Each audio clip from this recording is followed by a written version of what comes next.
S ಇದೀಗ ಒಂದು ಮಗದೊಂದು ಬ್ರೇಕಿಂಗ್ ನ್ಯೂಸ್ ಕೂಡ ಬರ್ತಾ ಇದೆ. Let's take A look.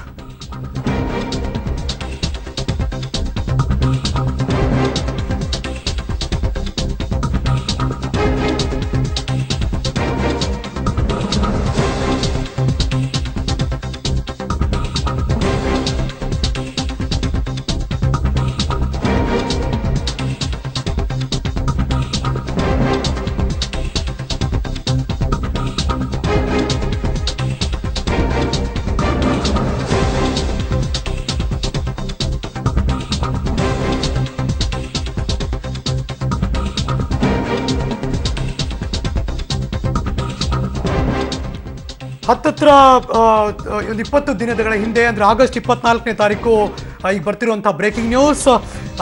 ಆತನ ಹೆಸರು ಸಂತೋಷ್ ಅಂತ. ಸಂತೋಷ್ ಮಂಗಳೂರು ವಿಶ್ವವಿದ್ಯಾಲಯದ ಲೇಡೀಸ್ ಟಾಯ್ಲೆಟ್ನಲ್ಲಿ ಮೊಬೈಲನ್ನು ಇಟ್ಟು ಚಿತ್ರೀಕರಣ ಮಾಡ್ತಿದ್ದಂತೆ. ಈ ಪ್ರಕರಣಕ್ಕೆ ಸಂಬಂಧಪಟ್ಟ ಹಾಗೆ ಬ್ರೇಕಿಂಗ್ ನ್ಯೂಸ್ ಬರ್ತಾ ಇದೆ.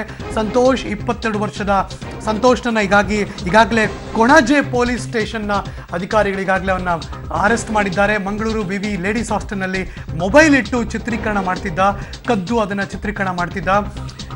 ದ್ವಿತೀಯ MSc ಮರೈನ್ ಜಿಯಾಲಜಿ ಅಭ್ಯಾಸ ಮಾಡ್ತಿದ್ದಂತೆ ಸಂತೋಷ್ ಅಂತ. ಅವನನ್ನು ಈಗ ಪೊಲೀಸರು ಆರೋಪಿ ಸಂತೋಷ್ನನ್ನು ಅರೆಸ್ಟ್ ಮಾಡಿದ್ದಾರೆ. ಇದೀಗ ಬರ್ತಾ ಇದೆ ಬ್ರೇಕಿಂಗ್ ನ್ಯೂಸ್ನಲ್ಲಿ.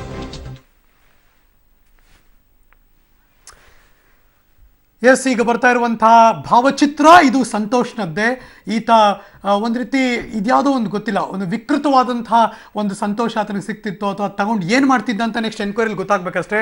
ಹುಡುಗಿಯರ ಟಾಯ್ಲೆಟ್ನಲ್ಲಿ ಕದ್ದು ಶೂಟ್ ಮಾಡ್ತಿದ್ದ. ಯಾಕೆಂದರೆ ಆಗಸ್ಟ್ 24ನೇ ತಾರೀಕು ಯಾವುದೋ ಒಂದು ಹೆಣ್ಣುಮಗಳು ಅದನ್ನು ಕಂಡುಹಿಡಿದಿದ್ದಾಳೆ, ಯಾರೋ ಮೊಬೈಲ್ ಇಟ್ಟು ಶೂಟ್ ಮಾಡ್ತಿದ್ದಾರೆ ಅಂತ.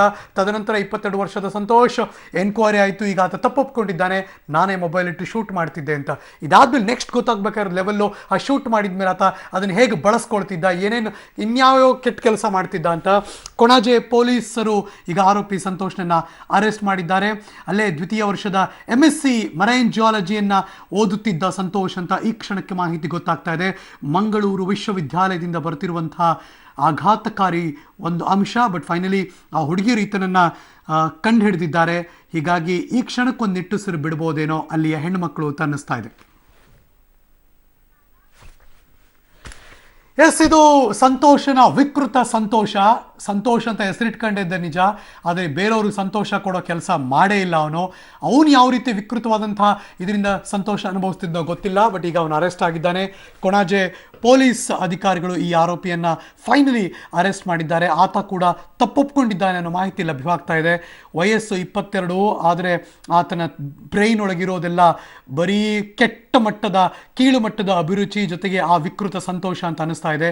ವಿಕೃತ ಆ ಸಂತೋಷ್ ಈಗ ಅರೆಸ್ಟ್ ಆಗಿದ್ದಾನೆ. ಮಂಗಳೂರಿನ ವಿಶ್ವವಿದ್ಯಾಲಯ ಮಂಗಳ ಗಂಗೋತ್ರಿ ಬಲಭಾಗದ ದೃಶ್ಯಾವಳಿಗಳು, ಅಲ್ಲಿಯ ಲೇಡೀಸ್ ಹಾಸ್ಟೆಲ್, ಆ ಹಾಸ್ಟೆಲ್ನ ಟಾಯ್ಲೆಟ್ನಲ್ಲಿ ಈತ ಆ ಟಾಯ್ಲೆಟ್ಗಾದ್ರೂ ಹೆಂಗೆ ಹೋದ ಅಂತ ಮಾತ್ರ ಗೊತ್ತಿಲ್ಲ. ಆ್ಯಕ್ಚುಲಿ ಲೇಡೀಸ್ ಹಾಸ್ಟೆಲ್ ಒಳಗೋಗೋದೇ ಕಷ್ಟ. ಆ ಸೆಕ್ಯೂರಿಟಿ ಇರುತ್ತೆ, ವಾರ್ಡನ್ ಇರ್ತಾರೆ, ಅದರೊಳಗೂ ಆ ಟಾಯ್ಲೆಟ್ಗೆ ಹೋಗಿ ಟಾಯ್ಲೆಟಲ್ಲಿ ಮೊಬೈಲ್ ಫಿಕ್ಸ್ ಮಾಡಿ ಹೆಂಗೆ ಆಚೆಗೆ ಬರೋದೀತ ಅಂತ ಅದೊಂದು ಗೊತ್ತಾಗಬೇಕು ಅನ್ಸುತ್ತೆ. ಇದ್ರ ಬಗ್ಗೆ ಮತ್ತಷ್ಟು ಮಾಹಿತಿ ನನ್ನ ಸಹೋದ್ಯೋಗಿ ಮಂಗಳೂರಿನಿಂದ ಸುಖಪಾಲ್ ಪೊಳಲಿ ದೂರವಾಣಿ ಸಂಪರ್ಕದಲ್ಲಿದ್ದಾರೆ. ನಮಸ್ಕಾರ ಸುಖಪಾಲ್. ನಮಸ್ಕಾರ ಹರೀಶ್. ನಂಗೆ ಬರ್ತಿರೋ ಡೌಟ್ ಏನಂದ್ರೆ, ಇವರು ಲೇಡೀಸ್ ಹಾಸ್ಟೆಲ್ ಒಳಗೆ ಹೆಂಗೆ ಹೋದ, ಟಾಯ್ಲೆಟ್ ಒಳಗೆ ಹೋಗೋಕೆ ಹೇಗೆ ಸಾಧ್ಯ ಆಯಿತು? ಹರೀಶ್, ಪ್ರಮುಖವಾಗಿ ಈತ ಅದೇ ಕಾಲೇಜಿನ ಹುಡುಗ ಆಗಿರೋದ್ರಿಂದ ಈತನಿಗೆ ಆ ಕಾಲೇಜಿನಲ್ಲಿರುವಂತಹ ಹಾಸ್ಟೆಲ್ ಮತ್ತೆ ಅಲ್ಲಿನ ವಿದ್ಯಾರ್ಥಿನಿಯರ ಟಾಯ್ಲೆಟ್ ಬಗ್ಗೆ ಸಾಕಷ್ಟು ಮಾಹಿತಿ ಇತ್ತು. ಹಾಗಾಗಿ ಹಾಸ್ಟೆಲ್ನ ಪಕ್ಕದಲ್ಲಿರುವಂತ ಈ ಒಂದು ವಿದ್ಯಾರ್ಥಿನಿಯರ ಟಾಯ್ಲೆಟ್ಗೆ ಈತ ಸುಮಾರು ಬೆಳಿಗ್ಗೆ 7 ಗಂಟೆ ಮೊದಲೇ ಹೋದಂತ ಸಂದರ್ಭದಲ್ಲಿ ಈತ ಮೊಬೈಲ್ ಅನ್ನ ಇಟ್ಟಿದ್ದಾನೆ. ಅದರ ಮೊದಲು ಒಂದು ಬಾರಿ ಹೋಗಿದ್ದಂತ ಸಂದರ್ಭದಲ್ಲಿ ಆತ ಆ ಕ್ಯಾಮೆರಾ ಇಡ್ಲಿಕ್ಕೆ ಬೇಕಾದಂತ ವ್ಯವಸ್ಥೆಗಳನ್ನ ಮೊದಲೇ ಮಾಡ್ಕೊಂಡಿದ್ದ. ಅದಾದ ಬಳಿಕ ಆತ ಆ ಮೊಬೈಲ್ಗೆ ಪವರ್ ಬ್ಯಾಂಕ್ ಹಾಕಿ ಈ ಒಂದು ಮೊಬೈಲ್ ಅನ್ನ ರೆಕಾರ್ಡಿಂಗ್ ಇಟ್ಟಿದ್ದ. ಆದ್ರೆ ಅಲ್ಲಿಗೆ ಆ ಟಾಯ್ಲೆಟ್ಗೆ ಹೋಗಿರುವಂತ ವಿದ್ಯಾರ್ಥಿನಿ ಒಬ್ಬಳು ಎಚ್ಚೆತ್ತುಕೊಂಡಿರೋದ್ರಿಂದ ಈ ಪ್ರಕರಣ ಬೆಳಕಿಗೆ ಬಂದಿತ್ತು ಹರೀಶ್. ಅಂದ್ರೆ ಒಂದ್ಸರಿ ಅದನ್ನ ಅರೇಂಜ್ಮೆಂಟ್ ಮಾಡಕ್ ಹೋಗ್ತಾನೆ, ಇನ್ನೊಂದ್ಸರಿ ಮೊಬೈಲ್ ಇಡ್ತಾನೆ. ಅದಾದ್ಮೇಲೆ ಅವ್ನ ಗಟ್ಸ್ ಏನಪ್ಪಾ ಅಂದ್ರೆ ಅದನ್ನ ಪವರ್ ಬ್ಯಾಂಕ್ ಹಾಕಿಟ್ಟು ಇನ್ನೊಂದ್ ಸ್ವಲ್ಪ ದಿನ ಆದ್ಮೇಲೆ ಹೋಗಿ ಕಲೆಕ್ಟ್ ಮಾಡ್ಕೊಂಡ್ ಬರೋದು. ಹೆಂಗ್ ಸಾಧ್ಯ ಆಗುತ್ತೆ? ವಾರ್ಡನ್ನು ವಾಚ್ಮ್ಯಾನ್ ಯಾರು ಇರಲ್ವಾ ಸುಖಪಾಲ್?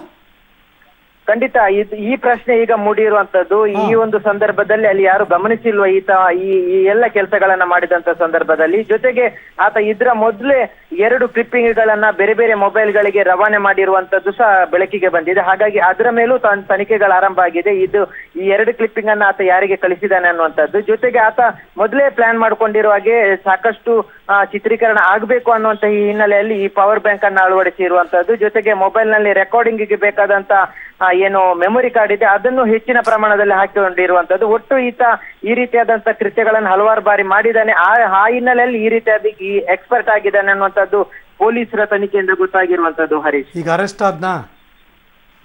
ಖಂಡಿತ ಈಗಾಗಲೇ ಅರೆಸ್ಟ್ ಆಗಿದ್ದಾನೆ. ಆತನ ಚಲನವಲನ ಸಿಸಿ ಕ್ಯಾಮ್ರಾದಲ್ಲಿ ಪೊಲೀಸರು ಮೊದಲಿಗೆ ಗಮನಿಸಿರುವಂತದ್ದು. ಈ ಟಾಯ್ಲೆಟ್ ಗೆ ಯಾವ ಹುಡುಗ ಹೋಗಿದ್ದಾನೆ ಅನ್ನುವಂಥದ್ದನ್ನ ಫಸ್ಟಿಗೆ ಸಿಸಿ ಕ್ಯಾಮ್ರಾದ ಫುಟೇಜ್ ಇಂದ ತಗೊಂಡಿರುವಂತದ್ದು. ಜೊತೆಗೆ ಆತ ಈ ಮೊಬೈಲ್ ಅನ್ನ ಪರ್ಚೇಸ್ ಮಾಡಿರುವಂತದ್ದು ಮಂಗಳೂರಿನ ಒಂದು ಅಂಗಡಿಯಿಂದ. ಆ ಅಂಗಡಿಯಿಂದ ಮೊಬೈಲ್ ಅನ್ನ ಸೆಕೆಂಡ್ ಹ್ಯಾಂಡ್ ಆಗಿ ಪರ್ಚೇಸ್ ಮಾಡಿದ ಸಂದರ್ಭದಲ್ಲಿ ಅದೇ ಅಂಗಡಿಯ ಒಂದು ಫೋಟೋವನ್ನ ಆತ ಕ್ಲಿಕ್ಕಿಸಿದ್ದ. ಪೊಲೀಸರಿಗೆ ಇದೇ ಈಗ ಬಹಳಷ್ಟು ಸಹಕಾರಿ ಆಗಿರೋದು. ಆತ ಕ್ಲಿಕ್ಕಿಸಿರುವ ಮೊಬೈಲ್ ಫೋಟೋದ ಹಿನ್ನೆಲೆಯಲ್ಲಿ ಈಗ ಆತನನ್ನ ಬಂಧಿಸಿರುವಂತದ್ದು. Hari, thank you so much Sukhpal Polali ಎಲ್ಲ ಮಾಹಿತಿಗಾಗಿ.